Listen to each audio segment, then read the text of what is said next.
મારું નામ ત્રિવેદી વિરલબેન બાબુભાઈ છે। હું ગોવિંદપુર પ્રાથમિક શાળામાં ધોરણ 1, 2 અને બાલવાટિકામાં ભણાવું છું। મારી સંસ્થા છે વિભાગ છે પ્રાથમિક। ઇનોવેશનનું ક્ષેત્ર છે ફાઉન્ડેશનલ સ્ટેજ સંબંધિત ઇનોવેટિવ અધ્યાપન પ્રક્રિયા અને મારામાં બે ક્ષેત્રો લાગુ પડે છે। બીજું છે ડિજિટલ ટેકનોલોજી આધારિત શિક્ષણ અને મૂલ્યાંકનમાં ઉપયોગ। ઇનોવેશનનું શીર્ષક છે સોશિયલ મીડિયાથી સ્માર્ટ લર્નિંગ।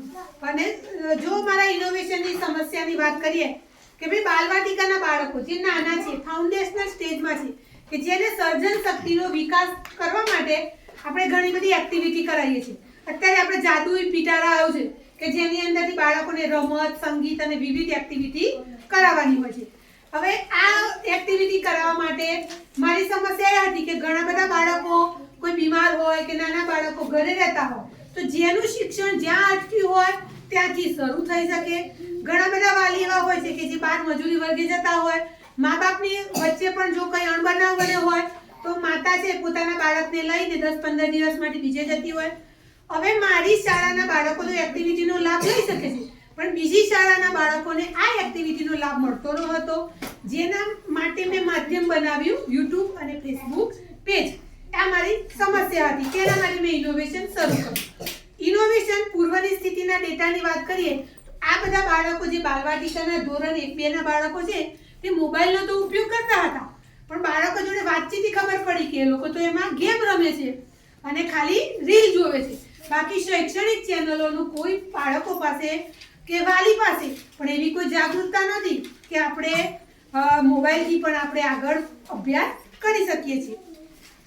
મોબાઈલના પ્રયુક્તિ સાધન સામગ્રી અને લક્ષ્ય જૂથની વાત કરીએ તો કે મોબાઈલ ઉપર મેં યુટ્યુબના માધ્યમથી લાઈવ સેશન છે કે જે બાળકોને ફેસબુકના પેજ ઉપરથી અને સાધન સામગ્રીમાં મોબાઈલ અને તમામ એક્ટિવિટી કરાવવા માટેનું તમામ રો મટીરિયલનો ઉપયોગ થતો હતો।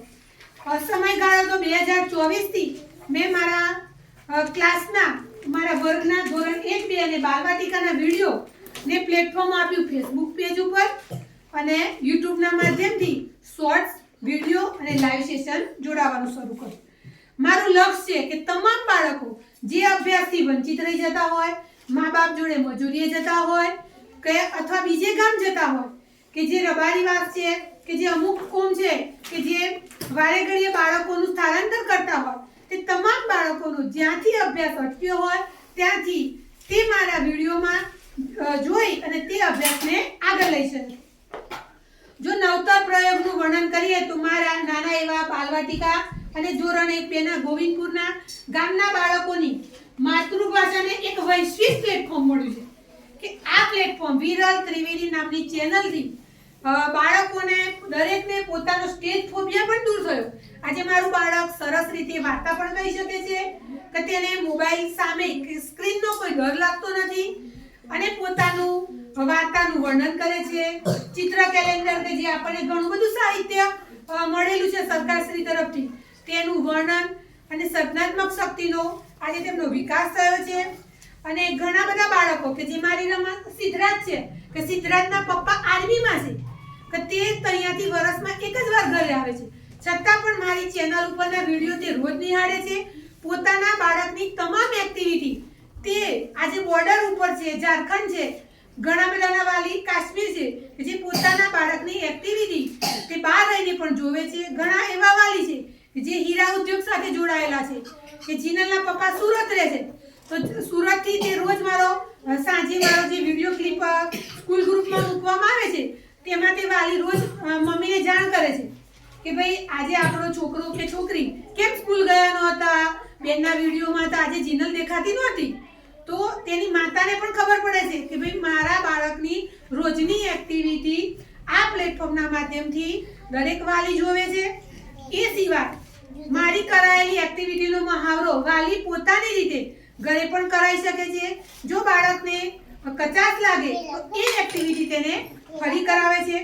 મૂલ્યાંકનની વિગતની વાત કરીએ તો પહેલા મૂલ્યાંકન માત્ર શિક્ષકો જ કરતા હતા જ્યારે યુટ્યુબના માધ્યમથી આનું મૂલ્યાંકન વાલી પણ પોતાની ઘરે કરે છે। હવે મારી શાળાની અંદર મેં પોર્ટફોલિયો બનાવ્યો છે કે દરેક બાળકની એક્ટિવિટીનો પોર્ટફોલિયો છે। આજે મારી પાસે ઈ પોર્ટફોલિયો ઉપલબ્ધ છે કે જે ફેસબુક પેજ અને યુટ્યુબ આજે મારા 4.E વિડીયો અપલોડ કરેલા છે, એટલે વાલી પણ પોતાના બાળકનું મૂલ્યાંકન કરી શકે છે. જ્યારે આ તમામ બાળકોને, બાલવાટિકાના બાળકોને હું પ્રાણીના નામ, પક્ષીના નામ કે કંઈ પણ એક્ટિવિટી કરાવું તો વાલી તરત જ ઘરે જોઈને પાછો એ વિડીયો જોવે છે કે ભાઈ આને તો બોલવામાં આમાં થોડી કચાશ હતી.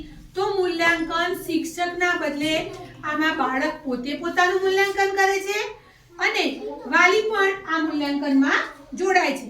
જો પરિણામની વાતો કરીએ તો આજે મારી પાસે એના તમામ ડેટા ઉપલબ્ધ છે. 3.6 કોમેન્ટ છે અને 30.5 વિડીયો મારા પબ્લિકે શેર કરેલા છે, 1.4 લાઈક છે અને 202.7 એના વ્યુઅર્સ છે. આની વાત કરીએ તો આના ડેટામાં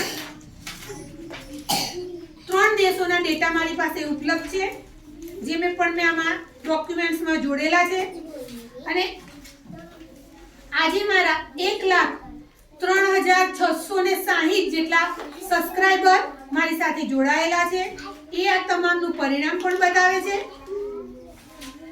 હાલની વર્તમાન સ્થિતિ પણ તેની ખૂબ જ મજબૂત છે કે ભાઈ આજે લાખો વિદ્યાર્થીઓ છે, શિક્ષક એક છે, પણ મારા વર્ગનો લાભ લેવા વાળા લાખો વ્યુઅર્સ છે કે જે પોતાના બાળકને પણ મારી શાળાની એક્ટિવિટી કરાવે છે.